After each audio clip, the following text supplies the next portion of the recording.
الحمد لله وكفى سلام على عباده الذين اصطفى أما بعد قال الله تعالى في القرآن المجيد أعوذ بالله من الشيطان الرجيم بسم الله الرحمن الرحيم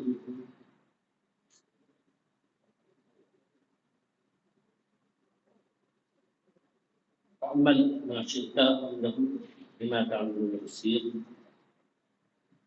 قال النبي صلى الله عليه وسلم إذا لم تستحي فاصنع ما شئت.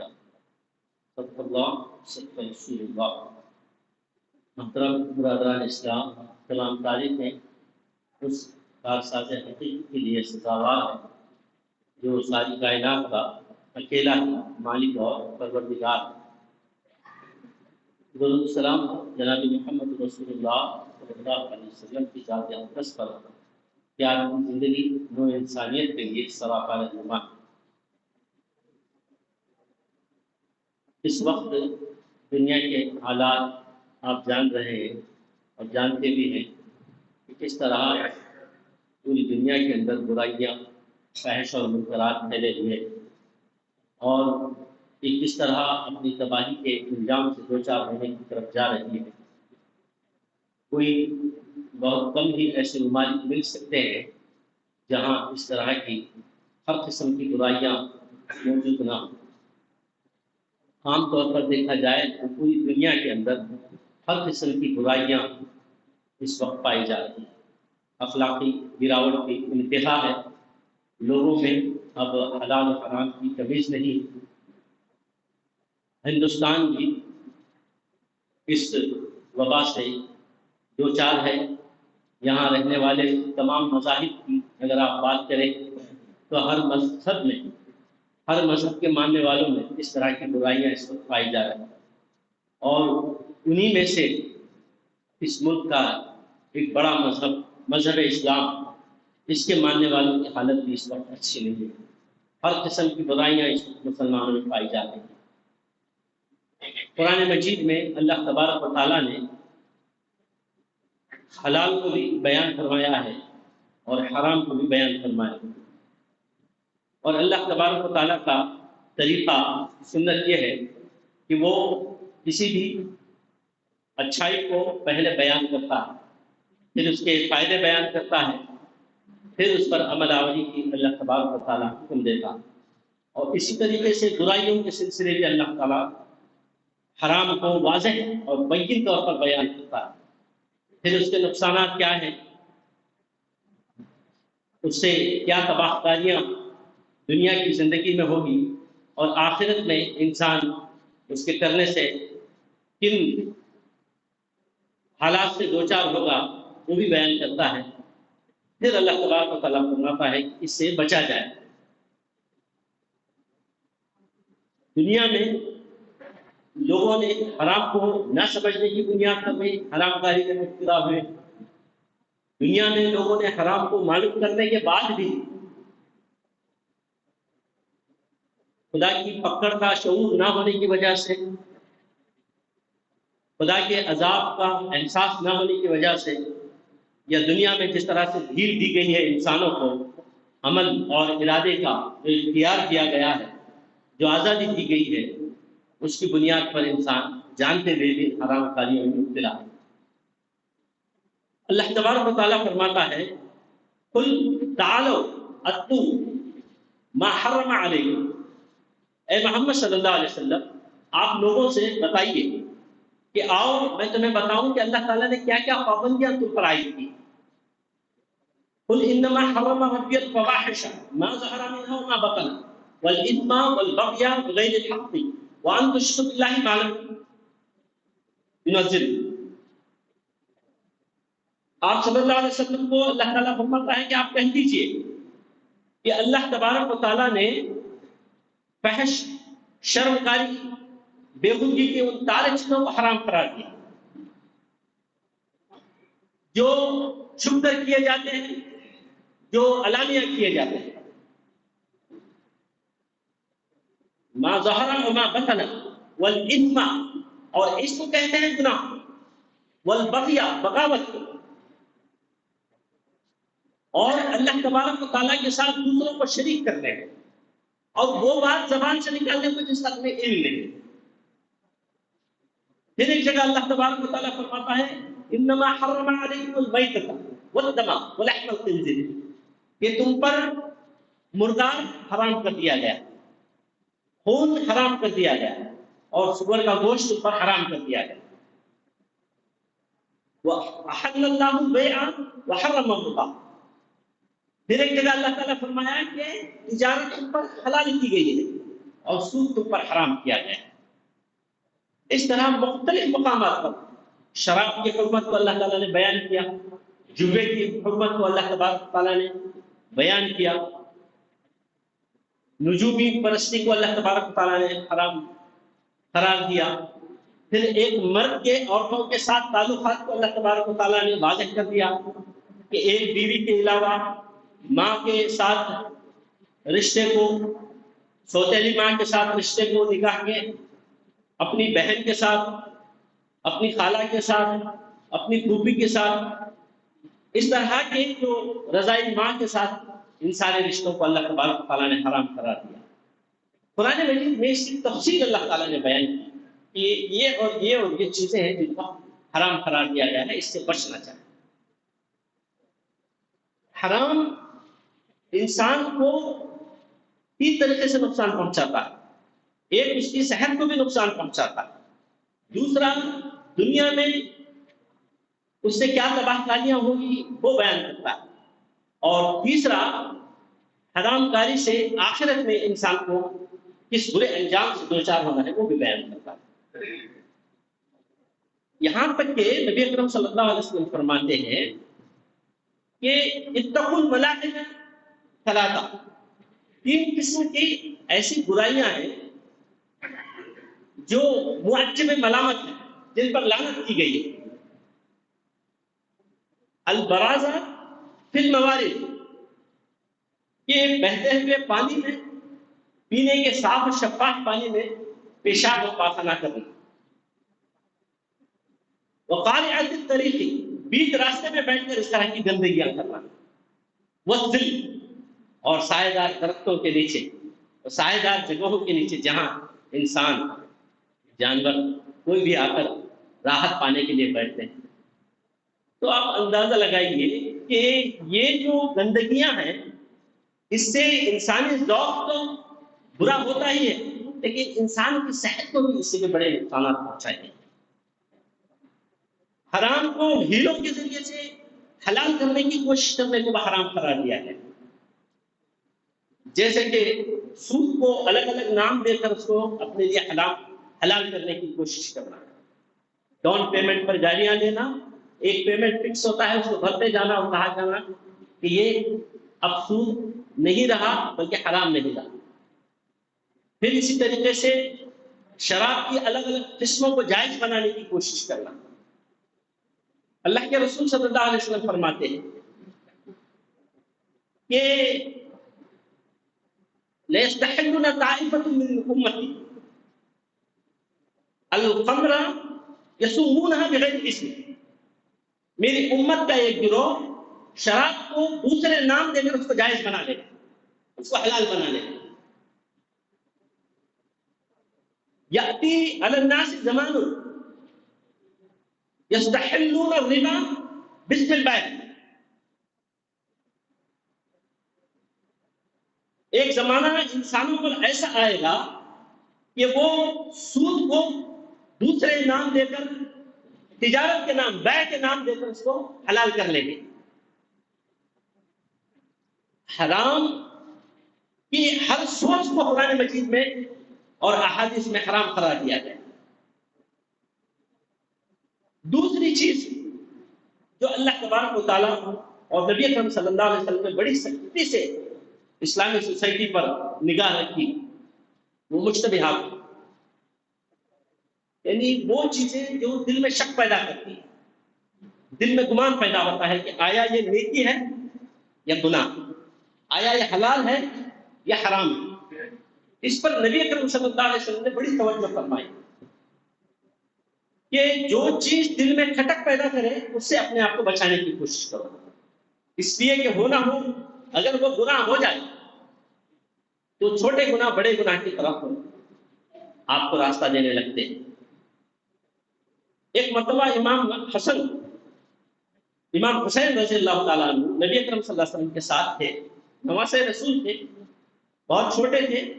آپ نے ایک کھجور اٹھا کر کھا لیا تو نبی اکرم صلی اللہ علیہ وسلم نے ان کے منہ میں ہاتھ ڈال کر وہ کھجور نکالا اور اس غلے میں رکھ دیا اور فرمایا کہ صدقہ ہمارے لیے جائز نہیں۔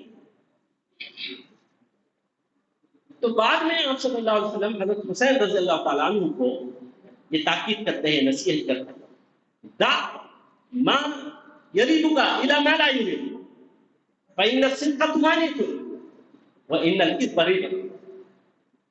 جو چیز تمہارے دل میں کھٹک پیدا کرتی ہے اس سے اپنے آپ کو بچاؤ، اور جو چیز کو کرنے میں تمہیں یقین ہے کہ گناہ نہیں اس کو آرام سے کر سکتے، اس لیے کہ سچائی دل میں اطمینان پیدا کرتی ہے اور جھوٹ دل میں شک پیدا کرتا ہے۔ الحلال بین والحرام بین۔ نبی اکرم صلی اللہ علیہ وسلم فرماتے ہیں، حضرت عبداللہ بن مسعود رضی اللہ تعالیٰ عنہ روایت کرتے ہیں کہ حلال کو پوری طرح واضح کیا گیا، کھول کھول کر بیان کیا گیا قرآن میں، حدیث میں۔ مفسرین کرام، پھر مجتہدین، فقہا اور محدثین اکرام میں حرام کی ایک لسٹ بیان کی گئی، 162 قسمیں ایسی ہیں جو حرام ہیں، بلکہ بعض فقہا نے 650 تک بتایا ہے کہ اتنی چیزیں ہیں جو حرام ہیں۔ حرام کو بڑی وضاحت کے ساتھ بیان کیا گیا، اور اسی طریقے سے حلال کو بھی بیان کیا گیا ہے کہ حلال کیا کیا چیزیں ہیں۔ پھر آپ صلی اللہ علیہ وسلم فرماتے ہیں وَبَيْنَهُمَا أُمُورٌ مُشْتَبِهَاتٌ، اور ان دونوں کے بیچ میں کچھ ایسے کام ہیں جو مشتبہات ہیں، یعنی دلوں میں شک پیدا کرنے والے۔ من ترک ما یشتبہ علیہ من العشق کان اقرب مشتبہ، جس نے کھٹک پیدا کرنے والی چیز سے اپنے آپ کو بچا لیا، اس کام سے، وہ بڑے گناہ سے بھی اپنے آپ کو آسانی سے بچا سکتا ہے۔ ومن اشترع ما یشق علیہ من العلم اوشک ان یعاق، اور جو ان کھٹک پیدا کرنے والی چیزوں سے اپنے آپ کو نہیں بچاتے، کہ کوئی بات نہیں، یہ کام کرنے میں کیا گناہ، چھوٹی سی تو بات ہے، تو نبی اکرم صلی اللہ علیہ وسلم فرماتے ہیں کہ اس کے لیے بڑے گناہ کے دروازے کھل جاتے ہیں۔ والمعاصی حمی اللہ، معصیت اللہ تبارک و تعالیٰ کے مقرر کیے گئے کچھ سرحدیں ہیں۔ من یرتع حول الحمى، جو شخص اللہ تبارک و تعالیٰ کی ان سرحدوں کو پھلانگنے کی کوشش کرتا ہے، یا اس کی سرحدوں کے قریب، جس طرح ایک جانور جہاں باڑ لگائی گئی ہوتی ہے وہاں چرنے کی کوشش کرتا ہے، تو کبھی اس بات کا امکان ہے کہ وہ اس باڑ کو پھلانگ کر اس مالک کے کھیت میں جا کر بھی وہ چارہ چگنے لگ جائے۔ یوشک ان واقعہ، نبی اکرم صلی اللہ علیہ وسلم فرماتے ہیں کہ اس کا بڑے گناہوں میں اللہ تبارک و تعالیٰ کی اس سرحد کو پھلانگنے میں کوئی دیری نہیں، اس سے اس بات کی توقع نہیں کی جا سکتی کہ وہ بچ سکتا ہے۔ تو حرام کے بعد اللہ تبارک و تعالیٰ نے مشتبہات کی بڑی وضاحت کے ساتھ اپنے نبی اکرم صلی اللہ علیہ وسلم کے ذریعے سے بیان فرما دی۔ اس کے بعد ان حرام کی تفصیلات کو ہم دیکھیں جو اس وقت معاشرے کے اندر پھیلی ہوئی۔ شراب کے سلسلے میں قرآن مجید نے بڑی وضاحت کے ساتھ بیان کیا، یا ایھا الذین آمنوا انما الخمر والمیسر والازلام والانصاب رجس من عمل الشیطان، شراب، جوا، پانسے اور فالگیری وغیرہ کو اللہ کے رسول صلی اللہ علیہ وسلم فرمایا، اللہ تعالیٰ نے فرمایا کہ ایک تو ایک گندگی ہے، اور دوسرا کیا فرمایا کہ شیطان کے اعمال ہیں، فاجتنبوہ، بچو اس سے، لعلکم تفلحون، تاکہ تم کامیاب ہو جاؤ، تاکہ تمہیں فلاح نصیب ہو جائے۔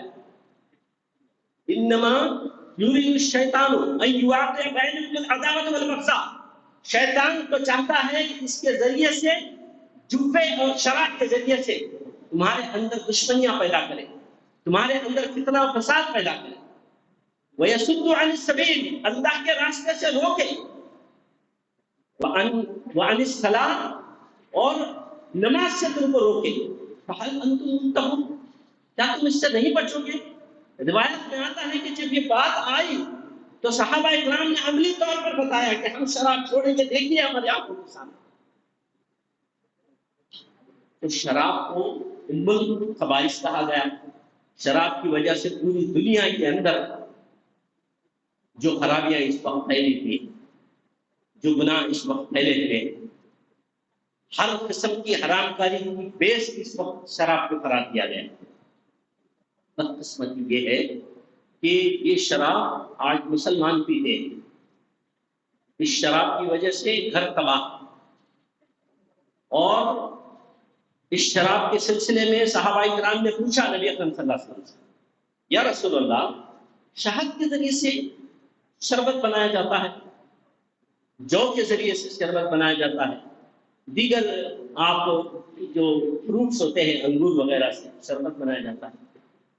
تو نبی اکرم صلی اللہ علیہ وسلم نے ایک جامع بات بیان کی، ایک ایسا آپ نے یہ کہتے ہیں کہ انسٹرومنٹ دیا ہے، آسانی کے ذریعے سے آپ پہچان سکتے ہیں کہ کیا حلال ہے کیا حرام ہے، کون سی چیز ہمارے لیے حرام ہے کون سی چیز حلال ہے۔ کل مسکر خمر، کل خمر حرام، ہر وہ چیز جو نشہ پیدا کرے وہ شراب کے زمرے میں آتی ہے، اس کو خمر کہا جاتا ہے، اور ہر خمر حرام۔ حضرت عمر رضی اللہ تعالیٰ عنہ اپنے دور خلافت میں فرماتے ہیں، الخمر ما خامر العقل، شراب یا نشہ وہ ہے جو دماغ پر چھا جائے اور انسان کو سوچنے سمجھنے کے لائق نہ رکھے۔ ہر وہ نشہ جس سے انسان کے ذہن پر طاری ہو جائے اس کو حرام قرار دیا گیا۔ امام تیمیہ رحمۃ اللہ علیہ نے بڑی تفصیل کے ساتھ نشہ آوری کے سلسلے میں بتایا کہ کیا کیا چیزیں نشے میں آتی اور کس طرح اس نے ملت کو بلکہ انسانیت کو تباہ کیا۔ وہ کہتے ہیں کہ یہ گانجا اور افیم کا رواج تابعیوں کے زمانے سے شروع ہوا، انہوں نے اس کو رواج کیا، اور گانجا، افیم، کوکین، الگ الگ نام ہیں اس کے، براؤن شوگر، اسمیک، یہ وہ چیزیں ہیں، اور ان کے ساتھ فیویکال کا جو بڑا ڈبہ ہے اس کو کھول کر آپ اس کو اسمیلنگ کیجئے، خوب سانس لیجئے، اس کے ذریعے سے آپ کا نشہ چل جائے گا۔ پھر کھانسی کی جو دوائیں ہیں، سرپ، اس کو ساری بوٹل پینے کے بعد آپ کا نشہ طاری ہو جائے گا۔ تو انہوں نے ایک ایک چیز کو بتایا اور کس طرح انسان کے اعضاء کو وہ کمزور کرتے ہیں، اور اس کے دماغ میں کسی چیز کو ٹھان لینے کی ایسی بات پیدا کرتی ہے کہ تمام اعضاء کی قوت کو وہ یکسو کر کے اس عمل کو کر بیٹھتا ہے، اور جس کی وجہ سے اس وقت ملت کے نوجوانوں کے اندر گانجا کی نشہ بہت پھیلا ہوا، ان کے حرکات و سکنات دیکھیے، معاشرے سے الگ تھلگ رہتے ہیں، سماج میں ان کا کوئی یوگدان نہیں، مسجدوں سے دور، لوگوں سے دور، گھر کے کام کاج سے دور، کمانے دھمانے سے دور، لکھائی پڑھائی سے دور، اور آہستہ آہستہ ان کے نروس سسٹم کی طرح کمزور ہوتا چلا جاتا ہے۔ گٹکا، کھینی، اس طرح کی ادویات کی وجہ سے انسان کے اعضاء کمزور ہونے کے ساتھ ساتھ اس کی سیکشول امپاورمنٹ کو، اس کی ٹیسٹوسٹرون کو کمزور کرنے کی وجہ سے آج شادی ہونے کے بعد سالوں بچے نہیں ہو رہے۔ دوسری ملتیں تو تباہ ہو چکی، مسلم ملت نے گانجا کی جو نشیڑی حرکتیں ہیں اس سے پوری ملت تباہ، اور یہ بڑے زور و شور کے ساتھ چل رہا ہے، کسی کو پتہ نہیں ہے کہ یہ حرام، کل مسکر خمر وکل خمر حرام، ہر وہ چیز جو نشہ پیدا کرے شراب کے زمرے میں آتی ہے، اور ہر قسم کی شراب چاہے وہ کسی قسم کی آپ نشہ کرے تو حرام قرار دیا۔ تو اس شراب نے ملت کو تباہ کیا۔ اس کے بعد آپ آئیے لباس کے مسئلے پر، زینت کے مسئلے پر، جسے عام طور پر فیشن کہا جاتا ہے۔ لفظ فیشن کوئی بدنام لفظ نہیں ہے، زینت سے متعلق ہے۔ ان اللہ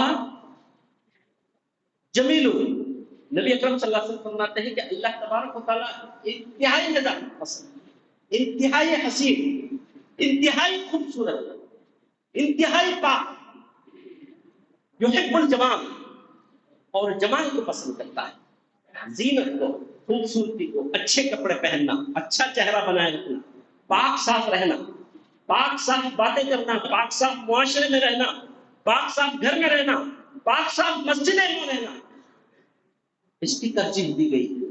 لیکن اس فیشن کو جب غلط معنی دیے گئے، جب آزادی کے نعرے بلند کر کے اس کو آزاد کیا گیا،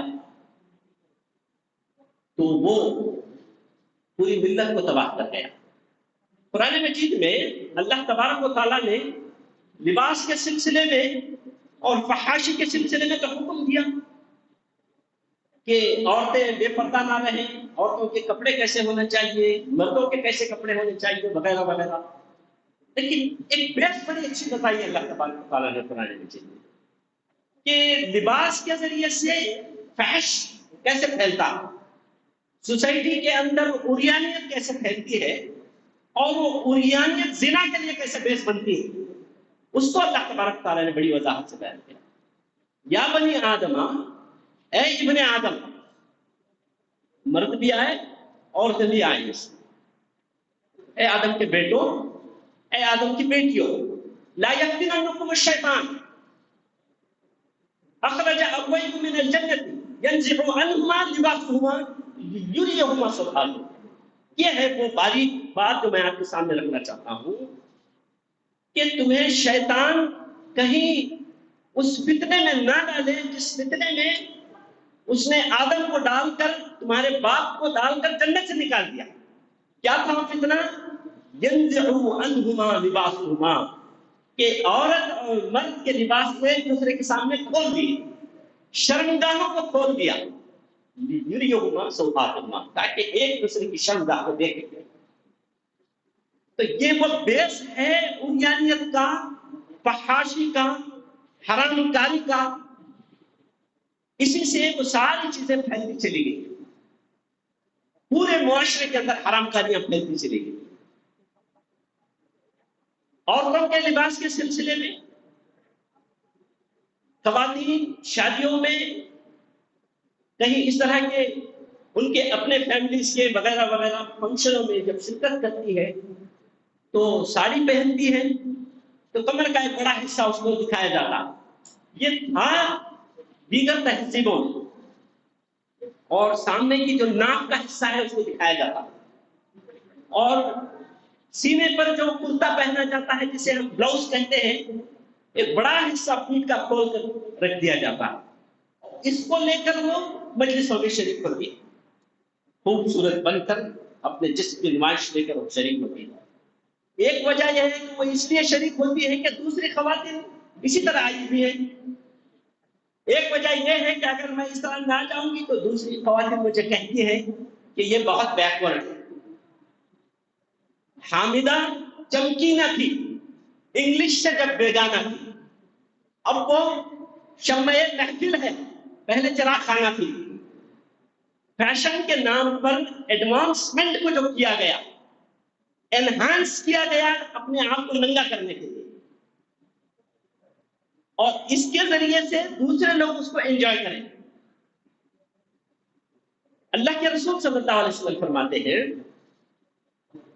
کہ دو گروہ جہنم میں جائیں گے جن کو میں نے نہیں دیکھا۔ الفاظ پر غور کیجیے اس حدیث کے۔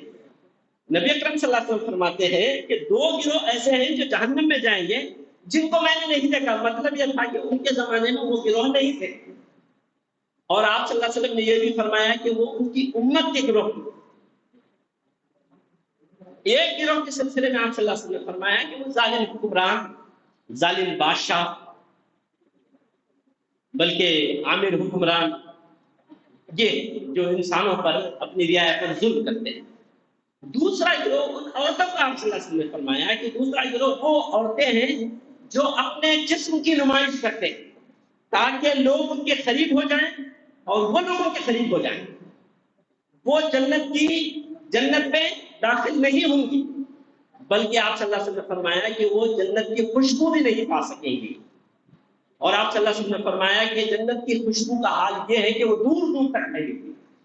اندازہ لگائیے یہ خواتین، یہ عورتیں جو اپنے جسم کی نمائش کر رہی ہیں، محفلوں میں، گھروں میں، جوائنٹ فیملی سسٹم میں، ان کا جو جسم کا، ان کے کپڑے پہننے کا جو سسٹم ہے تاکہ مردوں کو لبھایا جائے، اس کی طرف سے ان کی توجہ نہیں ہو رہی ہے،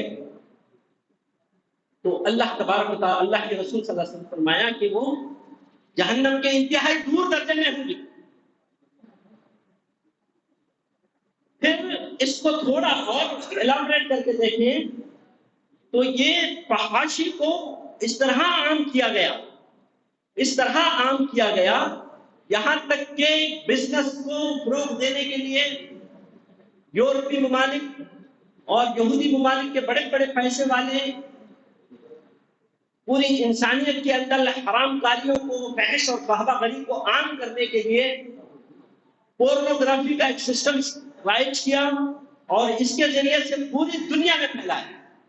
عورتوں کو آہستہ آہستہ کرتے ان کو ننگا کر دیا گیا، ریمپ پر ان کو ننگا چلایا گیا۔ آج آپ سوشل میڈیا کے ذریعے سے، یوٹیوب کے ذریعے سے، گوگل کے ذریعے سے، فیس بک کے ذریعے سے ننگی عورتوں کو آرام سے دیکھ سکتے ہیں، اور یہ رواج کیا گیا اس کے ذریعے سے۔ پھر مشابہ کرنے کے بارے میں، مردوں کا عورتوں کی طرح رہنا، عورتوں کے کپڑے پہننا، عورتوں کے سے بال بنانا، عورتوں کے سے چہرے مہرے بنانا، عورتوں کی سی ادائیں کرنا، ہاتھوں میں پیروں میں مہندی لگانا، گلے میں ہار ڈالنا، ہاتھ میں گولڈ یا چین کی رنگ ڈالنا، انگوٹھیاں پہننا، سلک کے کپڑے پہننا، یہ ساری چیزیں اسلام میں حرام قرار دی گئی۔ حضرت عبد الرحمن بن عوف ایک جلیل القدر صحابی جن کو جنت کی بشارت دی گئی، انہوں نے ایک مرتبہ اپنے بیٹے کے ساتھ حضرت عمر رضی اللہ تعالیٰ عنہ کے پاس تشریف لاتے ہیں، اس وقت خلیفہ تھے، ان کا بیٹا بھی سلک کے کپڑے پہنے والا، ریشم کے۔ حضرت عمر رضی اللہ تعالیٰ عنہ کے بیٹے کے سینے پر ہاتھ ڈال کر پورا ٹوپ پھاڑ کر گرا دیتے ہیں۔ حضرت عبد الرحمن بن عوف رضی اللہ تعالیٰ عنہ سخت ناراض ہوتے ہیں اور کہتے ہیں کہ اے خلیفہ، کیا آپ کو معلوم نہیں ہے کہ اللہ کے رسول صلی اللہ علیہ وسلم نے مجھے سلک پہننے کی اجازت دی ہے؟ حضرت عبد الرحمن بن عوف رضی اللہ تعالیٰ عنہ اور ایک صحابی ہیں جن کا نام میرے زبان پر نہیں آ رہا ہے، ان دو صحابیوں کو سلک کے کپڑے پہننے کی اجازت دی تھی، اس لیے کہ ان کو ایک تو کھجلی تھی اور دوسرا جوئیں جب بالوں سے نیچے گرتی تو کپڑوں سے نیچے نہیں گرتی، اس لیے ان کو سلک پہننے کی اجازت دی۔ اس وقت عمر رضی اللہ عنہ کہتے ہیں کہ اللہ کے رسول صلی اللہ علیہ وسلم نے تمہیں اجازت دی تھی تمہارے بیٹے کو۔ آج معاشرے کے اندر مردوں نے اس طرح کی مشابہت اختیار کی اور عورتوں نے مردوں کے کپڑے پہننے کو مشابہت اختیار کی۔ بال کو بوائے کٹ بنانا، پینٹ پہننا، جینس پینٹ پہننا، ٹی شرٹ پہننا اور اوپر کپڑے پہننا، پوری تہذیبیں تباہ ہو چکی، مسلمانوں نے اس کو استعمال کیا۔ نبی اکرم صلی اللہ علیہ وسلم فرماتے ہیں کہ لعن رسول اللہ صلی اللہ علیہ وسلم الرجل تلبس لبسة المرأة والمرأة لبسة تلبس رجل۔ آپ صلی اللہ علیہ وسلم نے فرمایا کہ اللہ کے رسول صلی اللہ علیہ وسلم نے لعنت فرمائی ہے ان مردوں پر جو عورتوں کے لباس پہنتے ہیں، اور ان عورتوں پر لعنت فرمائی جو مردوں کے لباس پہنتے ہیں۔ پھر ان کی شباہت اختیار کرنے کو آپ صلی اللہ علیہ وسلم نے لعنت فرمائی.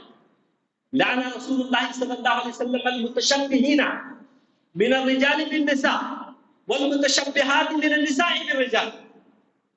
ان مردوں پر اللہ کے رسول صلی اللہ علیہ وسلم نے لعنت فرمائی ہے جو عورتوں کے کپڑے یا عورتوں کی مشابہت اختیار کرتے ہیں، اور ان عورتوں پر اللہ کے رسول صلی اللہ علیہ وسلم نے لعنت فرمائی ہے جو مردوں کا طرز عمل اختیار کرتے ہیں. اس کو تھوڑا اور آگے لے کر جائیے.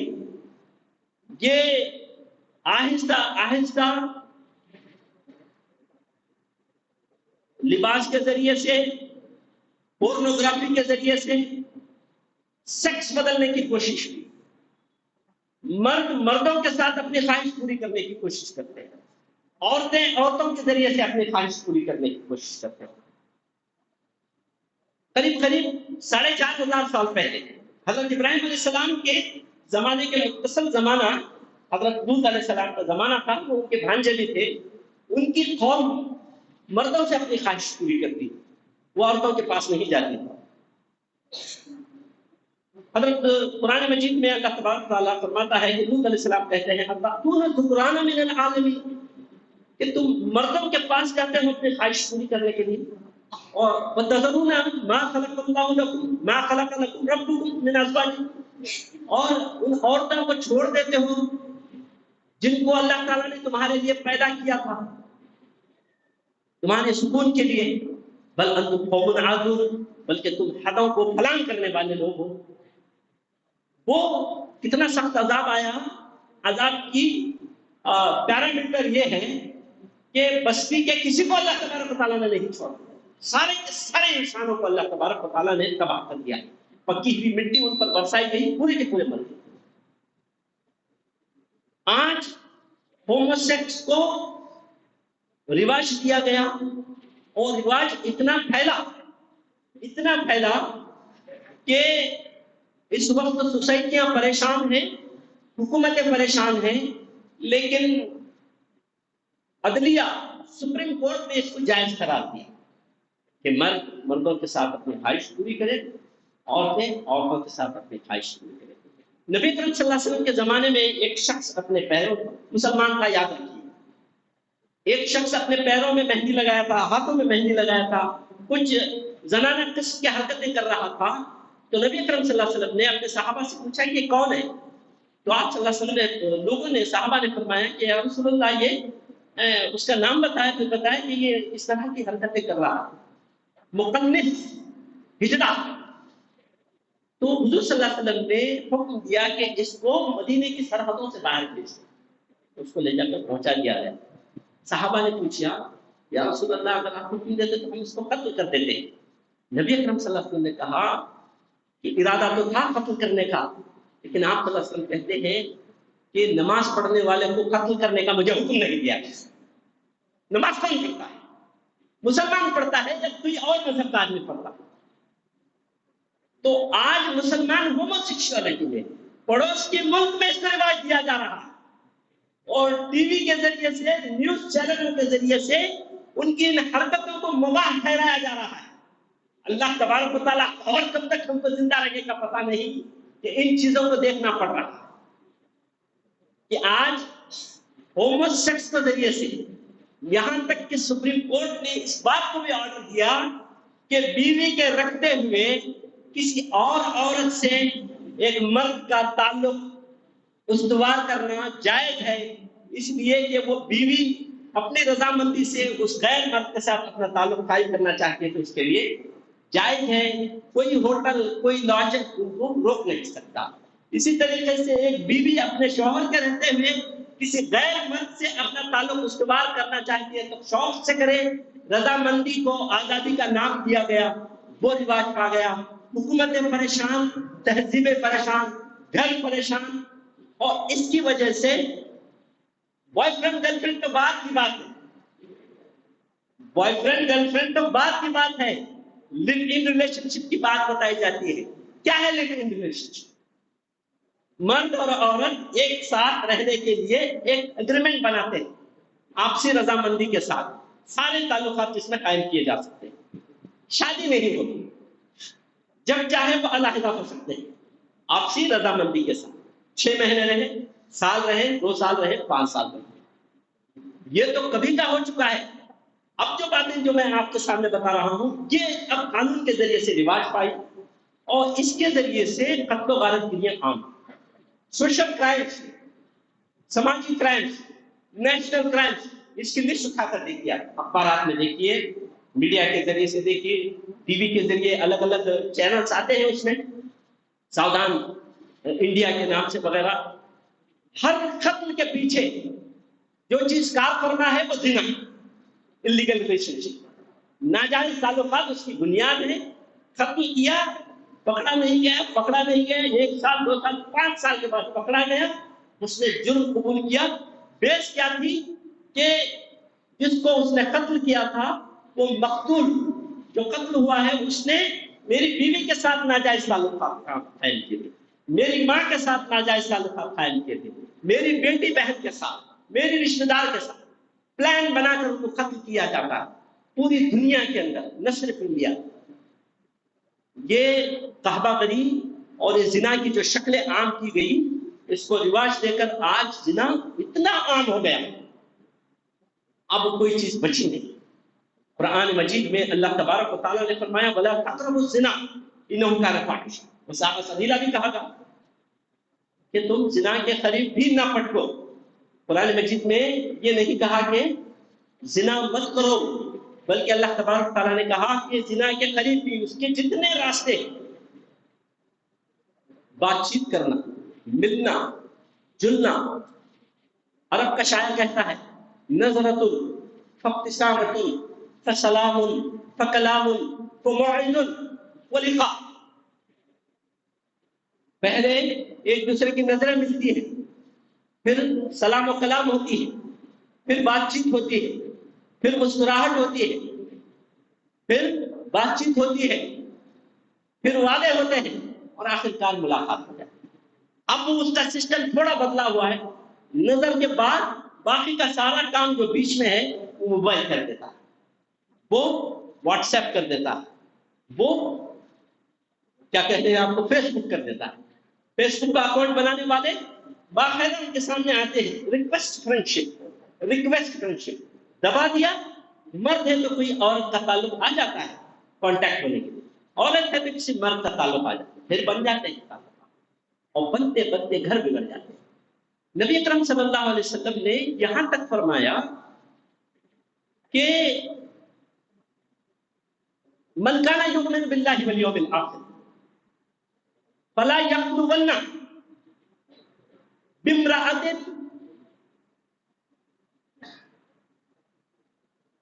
اللہ کے رسول صلی اللہ علیہ وسلم نے فرمایا جو کوئی اللہ پر اور اللہ کے رسول پر ایمان رکھتا ہے اور آخرت پر ایمان رکھتا ہے وہ عورتوں کے ساتھ خلوت میں نہ رہے، یعنی تنہائی میں بند کمرے میں کسی غیر محرم کے ساتھ، لیسا ماہ ذو محرم منہا، کہ کوئی محرم اگر وہاں نہ ہو تو اس وقت عورت کے ساتھ نہ رہے، فإن ثالثہم الشیطان، ترمذی کی حدیث، احمد کی حدیث ہے یہ،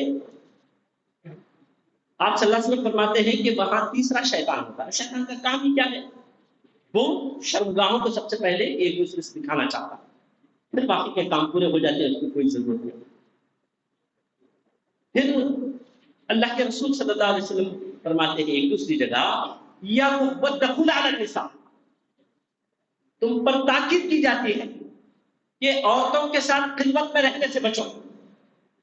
قال اصحاب من الانصار یا رسول اللہ افرأیت الحمو، تو انصاری صحابہ میں سے ایک صحابی پوچھتے ہیں یا رسول اللہ حموہ کے بارے میں آپ کی کیا رائے ہے، آپ کیا بتانا چاہتے ہیں؟ قال الحمو الموت، حمو تو موت ہے۔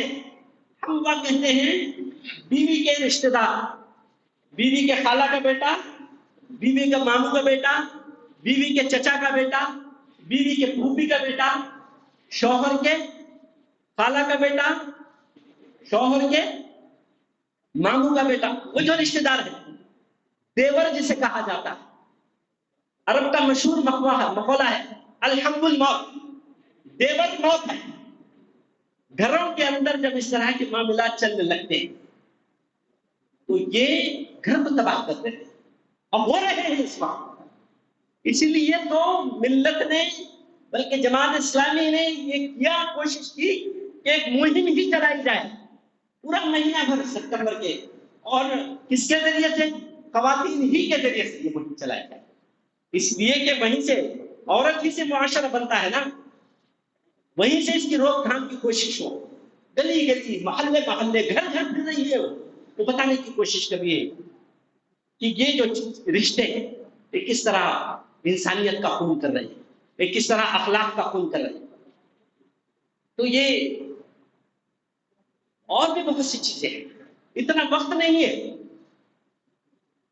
یہ جو مضامین ہیں ملت کی ذبح و حالی کے اتنے طویل ہیں کہ کیا کیا کر کے بیان کیا جائے۔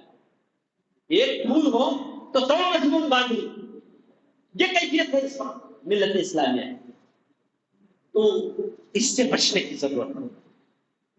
حضرت عائشہ، آخری بات میں بتا کر اپنی بات میں انشاءاللہ ختم کروں گا۔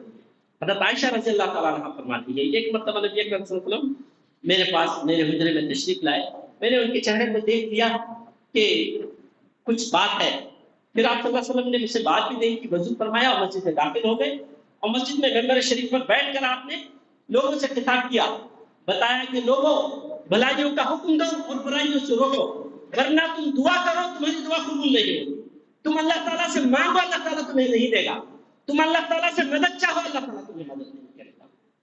بھلائیوں کا فروغ دینے کا کام صرف جماعت اسلامی کا، تبلیغ جماعت کا یا کسی اور جماعت کا نہیں ہے، کسی عالم دین کا صرف نہیں ہے، ان کا کام تو ہے وہ کریں گے، آپ لوگ کیا کریں گے؟ کیا کل قیامت کے دن آپ یہ کہیں گے کہ میں پیدا ہوا تھا کمانے کے لیے؟ کیا کل آپ قیامت کے دن یہ کہیں گے کہ میں پیدا ہوا تھا اپنے بیوی بچوں کو پالنے کے لیے؟ اللہ تبارک و تعالیٰ نے کہا نا کہ تم سب کو تم خیر امت، تم سب کے سب خیر امت ہو، تأمرون بالمعروف وتنہون عن المنکر، برائیوں کو روکنا اور بھلائیوں کا فروغ دینا یہ کام تھا۔ وَلْتَكُن مِّنكُمْ أُمَّةٌ يَدْعُونَ إِلَى الْخَيْرِ يَأْمُرُونَ بِالْمَعْرُوفِ وَيَنْهَوْنَ عَنِ الْمُنكَرِ، یہاں تک کہ اللہ تبارک و تعالیٰ نے فرمایا وَأُولَٰئِكَ هُمُ الْمُفْلِحُونَ، فلاح پانے والے یہی لوگ ہیں۔ نبی اکرم صلی اللہ علیہ وسلم نے فرمایا آمرکم بخمسہ، میں تمہیں 5 باتوں کا حکم دیتا ہوں۔ کیا کیا ہیں وہ 5 باتیں؟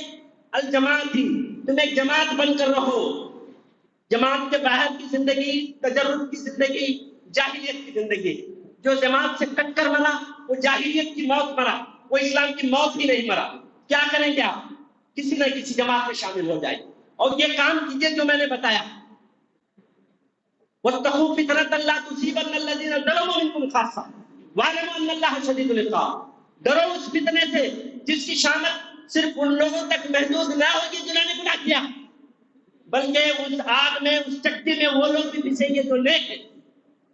یہ وبا جب نیچرل کلیمٹی کے طور پر پھیل جائے گی، جب پلیگ کے طور پر پھیل جائے گی، جب کورونا کے طور پر پھیل جائے گی تو اللہ کا کوئی ولی بھی نہیں بچے گا۔ تو یہ روک تھام کی آپ سب کو کوشش کرنا ہے، کسی نہ کسی جماعت میں شامل ہو جائے۔ میری آپ سے التماس ہے، گزارش ہے، ایک جماعت بن کر رہیے اور تھوڑا وقت اپنی زندگی میں اللہ کے دین کے لیے نکالیے۔ یہ سارے خزانے آپ کے یہی رہیں گے۔ فرعون کو اللہ تبارک و تعالیٰ نے اپنے محلات سے نکالا تھا، فَأَخْرَجْنَاهُم مِّن مَّكَانٍ قَرِيبٍ، وہ کنوز کہا اللہ تعالیٰ نے، گھروں سے نکالا ان کو۔ یہ سب کچھ یہی رہے گا۔ اللہ تعالیٰ سے دعا ہے کہ اللہ تعالیٰ ان باتوں کو سمجھنے کی توفیق عطا فرمائے۔ بارک اللہ ولکم فی القرآن الحکیم ونفعنا وإیاکم بالآیات والذکر الحکیم، انہ کان تعالی الجواد الکریم۔